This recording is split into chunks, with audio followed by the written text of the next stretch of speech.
Hello दोस्तों, knowledge group में मैं प्रियंका आपका स्वागत करती हूं। और जैसा कि आपके सामने है दोस्तों, ये है एमए फर्स्ट सेमेस्टर ज्योग्राफी का सेकेंड पेपर, जिसका नाम है भारत का उच्चतर भूगोल। उससे संबंधित प्रश्न और उत्तर। मुझे उम्मीद है कि इस प्रश्न और उत्तर से आगामी परीक्षा में काफ़ी हद तक आपको मदद मिलेगी।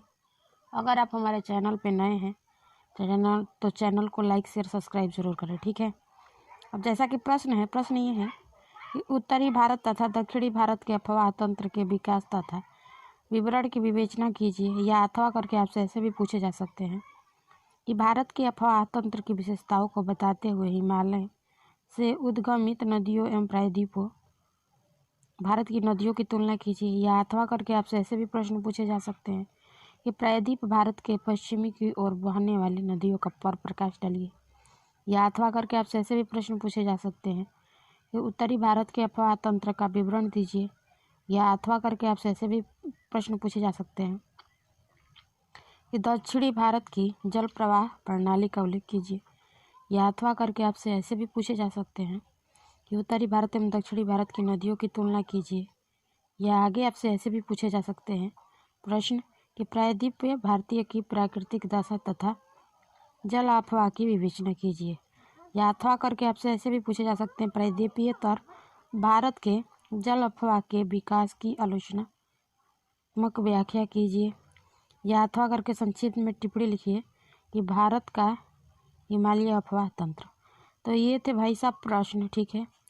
जब आप इस प्रश्न का उत्तर देंगे तो सबसे पहले आप हेडिंग डालेंगे अफवाह तंत्र, और इसमें लिखेंगे कि अफवाह तंत्र का अध्ययन न केवल नदियों के उद्गम प्रवाह मार्ग अथवा डेल्टाई भाग तक के मार्ग की जानकारी के लिए अध्ययन किया जाता है, वरना इनके द्वारा नदियों की प्राकृतिक अर्थात सतत प्रवाहिनी अथवा समायिकी उस धरातलीय भाग की प्राकृतिक जहाँ से होकर वे गुजरती हैं एवं संभावनाओं के अध्ययन द्वारा किसी भाग के आर्थिक विकास को आगे बढ़ाने के लिए सहायता मिलती है।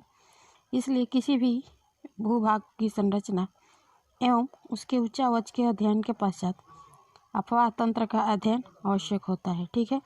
आगे हेडिंग देंगे कि भारतीय अफवाह तंत्र को व्यापक पैमाने पर दो भागों में विभक्त किया जा सकता है, जैसे कि पहला है बंगाल की खाड़ी का अफवाह तंत्र, दूसरा है अरब सागर के अफवाह तंत्र। इन दोनों अफवाह तंत्रों का स्पष्ट जल विभाजक सह्याद्री अमरकंटक अरावली एवं सतलुज यमुना के विभाजन के सहारे विस्तृत है। इस संपूर्ण अफवाह तंत्र को एक अन्य प्रकार से भी दो भागों में बांटा जा सकता है। पहला प्रायद्वीपीय अफवाह तंत्र, दूसरा प्रायद्वीपीय अथवा हिमालय क्षेत्रीय अफवाह तंत्र।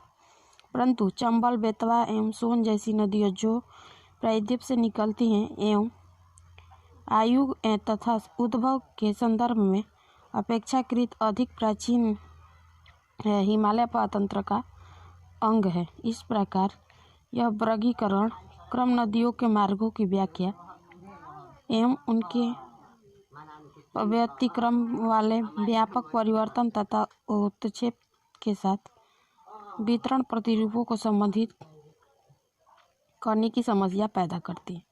आगे लिखेंगे आप दूसरा हेडिंग देंगे प्रायद्वीपीय अफवाह तंत्र, और लिखेंगे इसमें कि प्रायद्वीप भारत का भूभाग अति प्राचीन है, अतः इस भाग में प्रवाहित होने वाली नदियाँ स्वाभाविक रूप से वृद्धावस्था को प्राप्त कर चुकी हैं।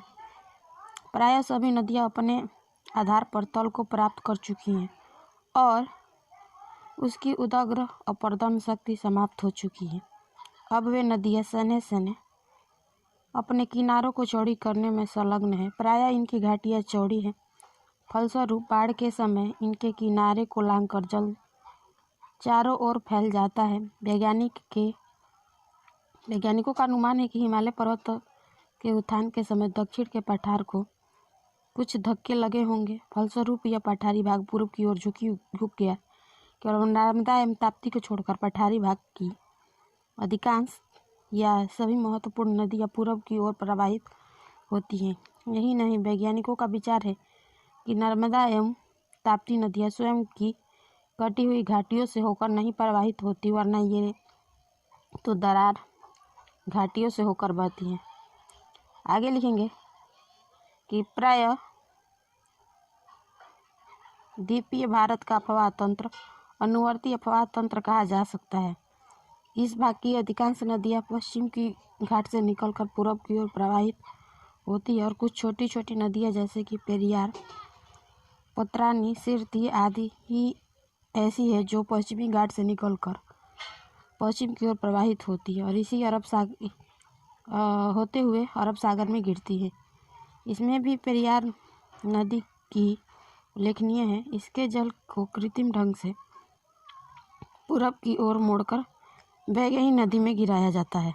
आगे लिखेंगे, अगला आपका हेडिंग है नर्मदा नदी। लिखेंगे, मैकाले पर्वत की अमरकंटक चोटी से निकलती है। नर्मदा के अन्य नामों में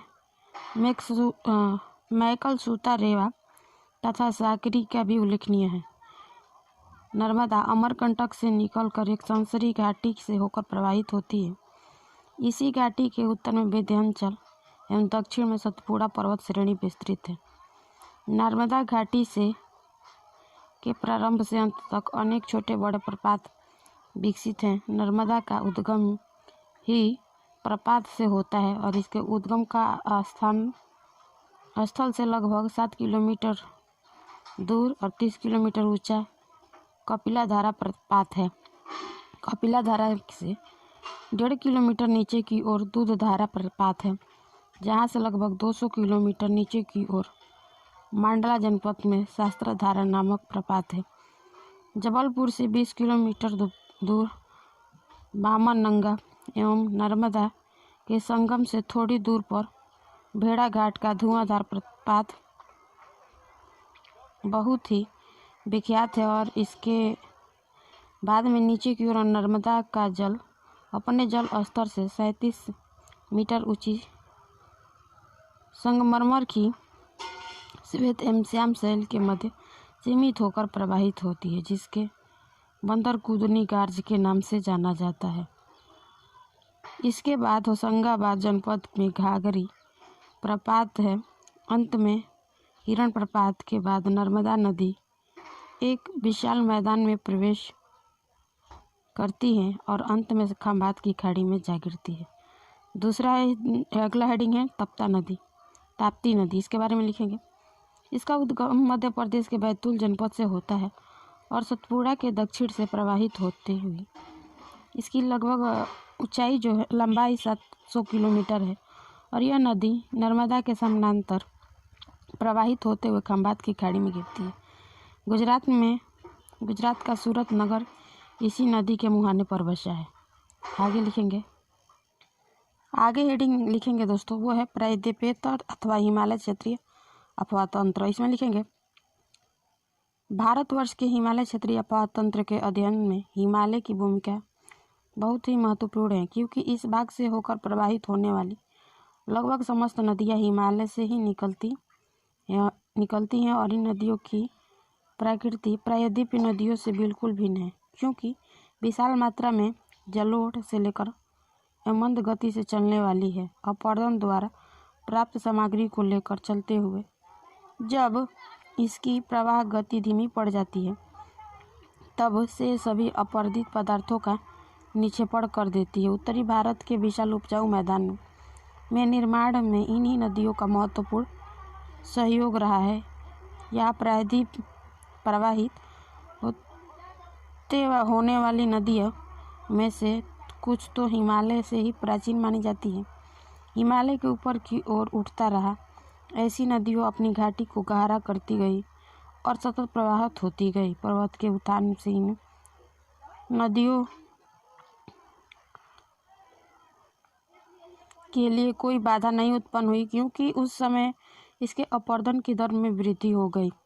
इसी के परिणाम स्वरूप हिमालय में कई सकरी घाटियों का उदाहरण है के लिए गिलगित के निकट सिंधु नदी की सकरी घाटी, जिसकी गहराई 5185 मीटर है। उक्त प्रकार से सकरी एवं गहरी घाटियों के आविर्भाव के संबंध में अलग अलग विद्वानों ने अलग अलग मत प्रकट किए। आगे हेडिंग देंगे दोस्तों, हिमालय क्षेत्रीय अफवाह तंत्र शिवालिक काल की भू प्रॉपर्टी संचलन के फलस्वरूप 3 भागों में विभक्त हो गई। पहला सिंधु नदी तंत्र, जिसका अधिकांश भाग पाकिस्तान में पड़ता है। दूसरा है आपके सामने गंगा अफवाह तंत्र। तीसरा है ब्रह्मपुत्र अफवाह तंत्र। सबसे पहले लिखेंगे आप सिंधु नदी तंत्र, जिसे इंग्लिश में कहते हैं इंडस सिस्टम।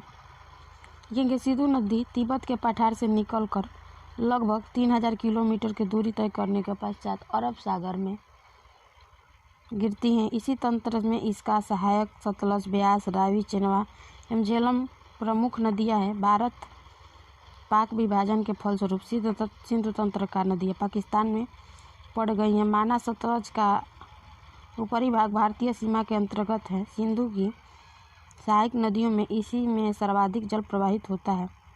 सतलज नदी का उद्गम क्षेत्र कैलाश पर्वत पर है, जहां से लगभग 1200 किलोमीटर की दूरी तय करने के पश्चात ही विधानकोट के निकट सिंधु से मिलती है। झेलम कश्मीर की नदी है, जो पर्वतीय प्रदेशों में आगे बढ़ने पर घाटी में उतरती है और उसकी प्रवाह गति मंद पड़ जाती है, जिसके इसके जल के साथ प्रवाहित अवसाद यहीं पर जमा हो जाती है। कश्मीर प्रसिद्ध झेलम घाटियों की मूड के समीप विस्तृत है। आगे लिखेंगे सिंधु नदी अपने जल की प्राप्ति के अधिकांशतः उच्च पर्वत शिखरों से निकलने वाले हिम नदियों से करती है। तिब्बत में इस नदी का नाम शेर का मुंह है। इसकी एक सहायक गरत गंचू दक्षिण की ओर से आकर इसमें मिलती है। यह नदी लद्दाख श्रेणी के उत्तरी में लगभग 160 किलोमीटर की लंबाई में प्रवाहित होती है, जहाँ नागा पर्वत के इर्द गिर्द बढ़ते हुए यह दक्षिण की ओर बहती है। अंत में हजारा श्रेणी में बांधते हुए पश्चात पंजाब के मैदान में प्रवेश करती हैं। दूसरा है गंगा अफवाह तंत्र। लिखेंगे इसके बारे में कि गंगा भारत की एक प्रसिद्ध पवित्र नदी है, जो हिमालय पर्वत के गोमुख हिम नदी से निकलती है। इस गोमुख हिम नदी की ऊंचाई लगभग 4300 मीटर है। प्रारंभिक अवस्था में इसकी गहराई मात्र 40 सेंटीमीटर, चौड़ाई लगभग 70 सेंटीमीटर होती है। हरिद्वार के पश्चात गंगा भारत के विशाल मैदानों में प्रवेश करती है, जिसकी गति धीमी होती जाती है और मैदानी भाग में इसकी विशाल घाटी की चौड़ाई बढ़ जाती है तथा यह अपने साथ लेकर चलती हुई अवसादों को नियंत्रित करती जाती है। इलाहाबाद में इसकी प्रमुख सहायक यमुना नदी इसमें मिलती है। इलाहाबाद में गंगा का ढाल औसतन 10 सेंटीमीटर प्रति किलोमीटर है।